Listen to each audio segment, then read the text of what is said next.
Hi, I'm Thomas Smart, and the second edition of my book, Serverless Beyond the Buzzword, was recently published. Now, compared to the first edition, the new book has considerably more content and delves far deeper into the different topics around serverless architecture. Now, this is a series of articles and videos where I walk through each of the new book's chapters, summarizing the content and providing some additional commentary.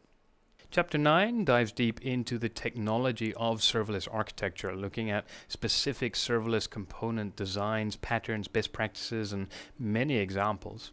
It starts with challenges and mitigations, providing technical solutions to some of the challenges covered in Chapter 1 and additional technical challenges. For the vendor lock-in challenge, it is possible to make a cloud-agnostic solution that can run on different clouds. However, to achieve this, it needs to be built for the lowest common denominator, using only the services and features available across both cloud providers. For example, instead of using the proprietary service AWS Cognito for authentication, we will need to run a third-party auth tool on a container that can be deployed to both cloud environments and provide the same auth experience.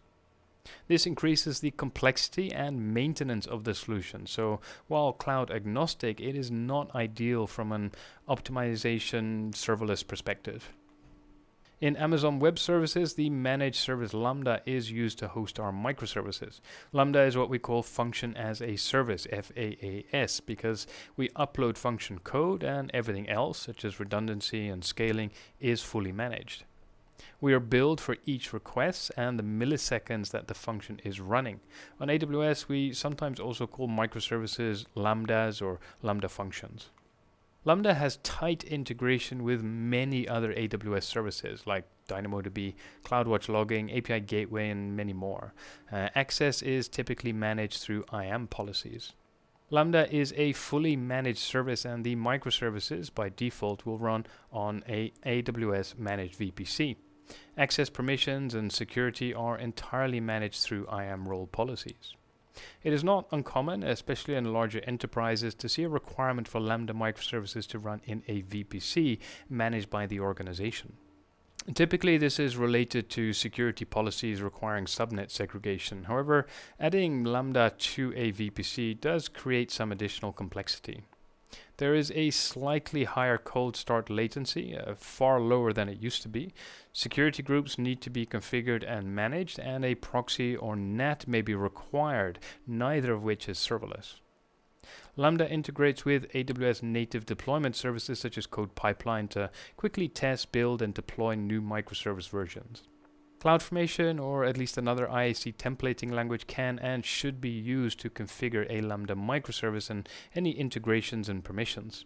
API Gateway is possibly the most commonly used service with Lambda, at least for user-facing solutions. It acts as the front door for applications to access microservices and provides a means to manage, monitor, and secure access to APIs. API Gateway is a fully managed cloud service that does not require code development.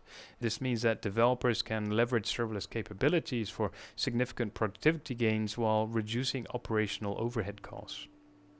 Coupling is the relationship between two components in an application that defines how closely they work together and depend on each other. Decoupling is when we seek to reduce that dependency without impacting the output or quality of the component.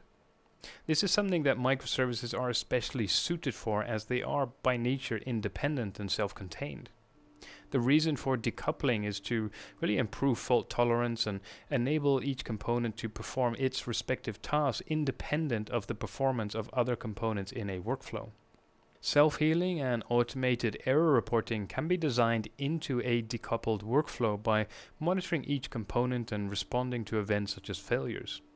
In a decoupled architecture, there are producers, which are the components sending an event, and subscribers, which are the components triggered by that event. It's important that these components agree on a standard schema for the messages and use the same message broker. On AWS, we commonly use 4 services for decoupling microservices. Simple Queue Service, or SQS, is where tasks are added to a queue for processing. Simple Notification Service, SNS, sends notifications in various formats and over various channels to one or more endpoints. EventBridge can filter events and send notifications to specific AWS services based on the event content. EventBridge can also schedule future and recurring events. Step functions can manage complex workflows with multiple steps, parallel paths, user approvals, and more.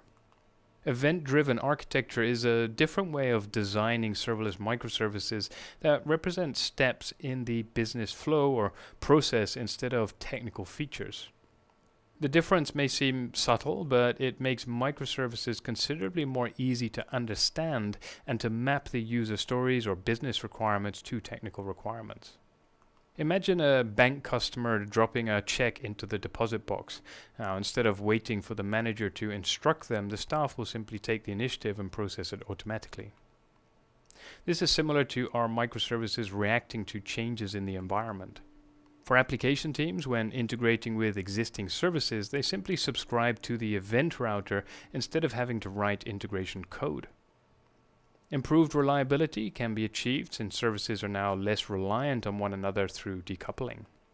Services can fail and the workflow will continue to run, if that makes sense for the use case. If not, then we can use automatic retries, and failing that, notify the application team. Importantly, when the issue is resolved, the workflow can continue where it left off and nothing is lost. Werner Vogel specifically called out the asynchronous design pattern in his reInvent 2022 keynote. Usually, API services use asynchronous design, which receives a request, processes it, and returns the result within the same connection. If the request takes a while to process, the client must wait until it is done.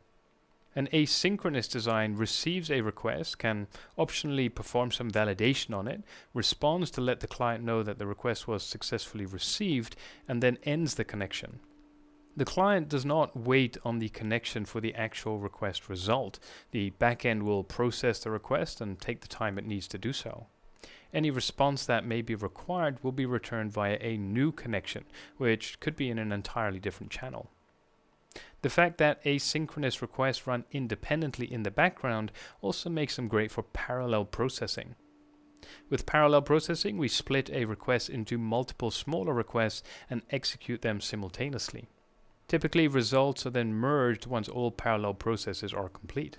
Chapter 9 covers several other areas, such as containers, comparing them to Lambda microservices, and when it might make more sense to use a container.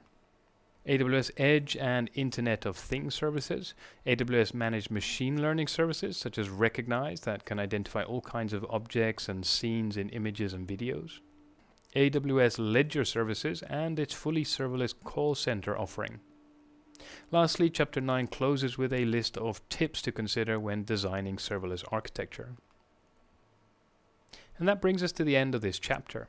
A link to the book and to my blog with all of the chapter articles and videos can be found in the video description. Please connect on LinkedIn, and if you buy the book, please leave a review on Amazon. Thank you.